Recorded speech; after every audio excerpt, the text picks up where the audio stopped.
Hello दोस्तों, स्वागत है आपका कॉमिक्स टाइम्स में। और आज हम शुरू कर रहे थे कॉमिक्स होने का सिक्का का दूसरा भाग। पहले भाग में हमने यहाँ तक की कहानी कंप्लीट कर चुके हैं दोस्तों। चलिए शुरू करते हैं दूसरा भाग। अरे वह तो कोई लड़ाकू हेलीकॉप्टर प्रतीत होता है। गड़गड़ गड़गड़। हाँ, और शायद हम पर आक्रमण करने के इरादे से आ रहा है। मिस्टर हेल्डेल, तैयार हो जाओ, एक और दुश्मन हम पर आक्रमण करने आ रहा है। आने दीजिए मास्टर, उसे भी निपट लिया जाएगा।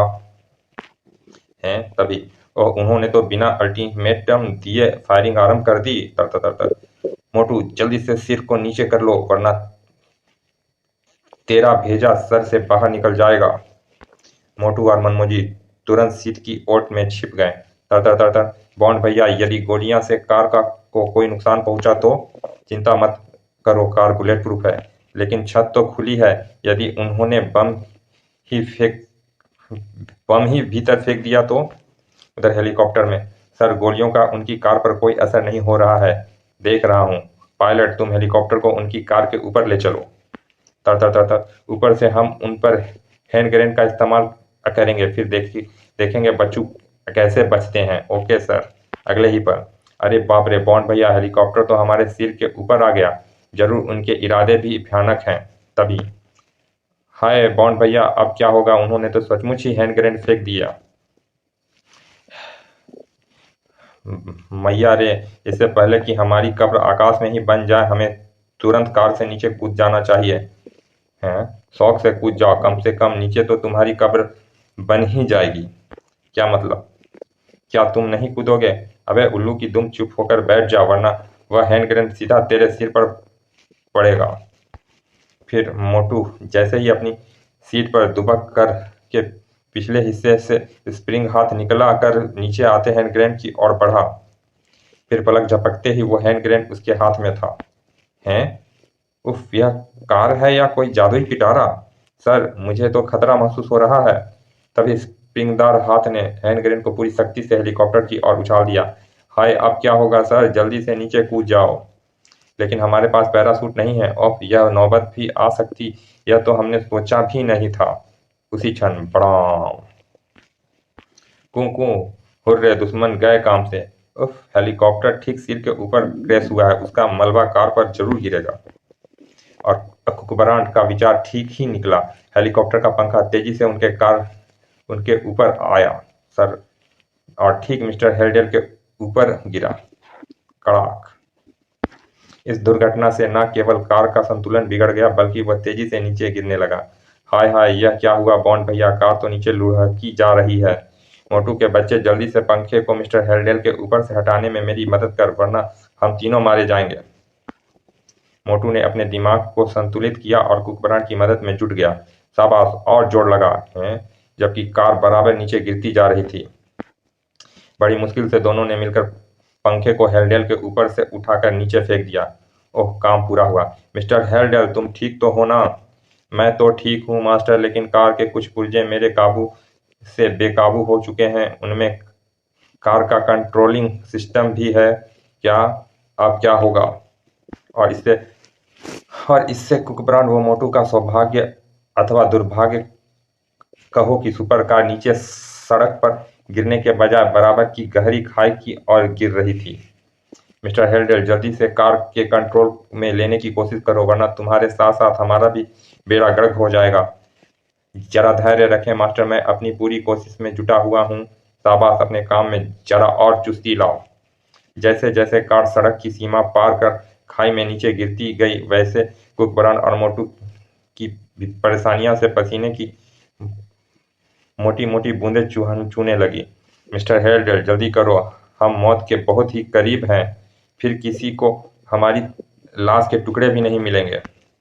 और जब सुपर कार बिल्कुल ही धरती से टकराने को हुई, बॉन्ड भैया, मेरा कहा सुना, माफ कर देना प्रभु, हमारी गलतियां माफ कर देना है। लेकिन तभी कार को एक झटका लगा और वो तेजी के साथ ऊपर उठने लगी। आए, कार अभी तक धरती से टकराई क्यों नहीं है? हम अभी तक मरे क्यों नहीं? तभी, आंखें खोलिए मास्टर, अब अब हम लोग सुरक्षित हैं। क्या सच? यस मास्टर, कार के सभी यंत्र और पुर्जे पर मैं पुनर्काबू पा चुका हूँ। ले देखिए, हम खाई से बाहर जा रहे हैं। ओह मिस्टर हेल्डेल जिंदाबाद, भों भों। कुछ देर बाद सुपर कार खाई से निकलकर सड़क पर पहुंच गई और अपनी मंजिल पर आगे बढ़ने लगी। तुम्हारा लाख लाख धन्यवाद मिस्टर हेल्डेल। यदि तुमने ऐन मौके पर यंत्रों पर काबू ना पा लिया होता तो शायद खाई में हमारी लाश के टुकड़े भी ना मिलते।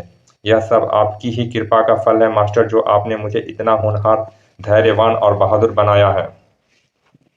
लगभग 10 मिनट बाद सुपर कार एक पहाड़ के सामने जाकर रुकी। मिस्टर हेल्डेल, मैं अड्डे का द्वार खोल रहा हूँ, तुम सीधे भीतर चले जाना। Okay master. फिर जैसे ही कुकबरान ने पहाड़ पर लगे किसी गुप्त बटन को दबाया, पहाड़ के मध्य एक द्वार उत्पन्न हो गया। गड़गड़ गड़गड़। सुपर कार उस द्वार में प्रविष्ट हो गई। कुछ देर बाद पहाड़ी गुफा के भीतर। बॉन्ड भैया, इन्हें होश में कैसे लाओगे? यहाँ पानी तो है नहीं। ओह, यह तो मैं भूल ही गया था। आइडिया, मनमोजी इन्हें होश में ला सकता है। क्या मतलब? इनके मुंह पर सुसु करके मनमोजी इन्हें आसानी से होश में ला सकता है। सटा। तभी ओह, वे मारा इन्हें समय ही होश आ गया। यह सब मनमोजी के नाम की करामात है बॉन्ड भैया, शायद इन्होंने मेरी बात सुन ली होगी। उफ, मैं कहाँ हूँ? ओह, यह कौन सी जगह है? तुम दोनों इस समय हमारे मेहमान खाने में हो। ओह, तुम? कुकबरान को पहचानते ही दोनों बदमाशों ने भागने की कोशिश की, लेकिन सुपर कार और मनमोजी ने उन्हें यथास्थान पहुंचाने के लिए मजबूर कर दिया। फटाक, हाय, ओह, बचाओ, भों भों। सुनो उल्लू के पट्ठों, यदि तुम दोनों अपनी भलाई चाहते हो तो यहाँ से भागने का विचार त्याग दो और चुपचाप मेरे प्रश्नों का उत्तर दो। क्या पूछना चाहते हो तुम? तो बताओ, इस सोने के सिक्के का रहस्य क्या है और तुम इसके इशारे पर हमें मौत के घाट उतारना चाहते थे? हम कुछ नहीं मालूम। कुकबरान ने ताली बजाई। तुरंत उसके गुप्त अजैब घर से कृत्रिम पिशाच व कंकाल अट्टहासा लगाते हुए वहां आ पहुंचे। हा हा हा हा, हो ही हैं। सुनो प्यारे, यदि तुम दोनों ने मुझे चुपचाप सब कुछ नहीं बताया तो यह सब पिशाच तुम्हारा मांस नोच नोच कर खाएंगे और तुम्हें अपनी बिरादरी में शामिल कर लेंगे। और प्यारे, इन्हें नकली मत समझना, यह सब पिशाच सचमुच के हैं और गुरु के चेले हैं। नहीं नहीं, हमें मत मारो, हमें जो कुछ मालूम है हम तुम्हें बताने के लिए तैयार हैं। शाबाश, तो जो कुछ तुम्हें मालूम है जल्दी से बता डालो। लेकिन इससे पहले कि उन दोनों में से कोई एक भी शब्द अपने मुंह से बोल पाता, आई बड़ाम बड़ाम। ओह, यह दोनों तो अजीबोगरीब तरीके से मारे गए बॉन्ड भैया। अब हमें असलियत का कैसे पता चलेगा? अफसोस, आगे बढ़ने के हमारे तमाम रास्ते एक बार फिर बंद हो गए हैं। सोने के सिक्के का क्या रहस्य था? क्या वह कांपती धरती तक पहुंचने का कोई नक्शा था? आखिर कुछ अज्ञात लोग कुकबरान और मोटू को मारने के लिए क्यों तुले थे? क्या कुकबरान सोने के सिक्के का रहस्य जान सका और कांपती धरती तक पहुंच सका? उसके मदद मांगने वाले ने JX वास्तव में कौन था? इन सब प्रश्नों के उत्तर जानने के लिए मनोचित्र कथा के अग्नि सेट में पढ़े कुकबरान और राम नाम सत्य है। चलिए दोस्तों, ये कॉमिक्स यहाँ समाप्त होती है। मिलते हैं फिर ऐसे ही इसके दूसरे भाग में। और अभी तक आपने हमारे चैनल को सब्सक्राइब नहीं किया दोस्तों तो प्लीज सब्सक्राइब करें। चलिए मिलते हैं, तब तक के लिए धन्यवाद। विदा।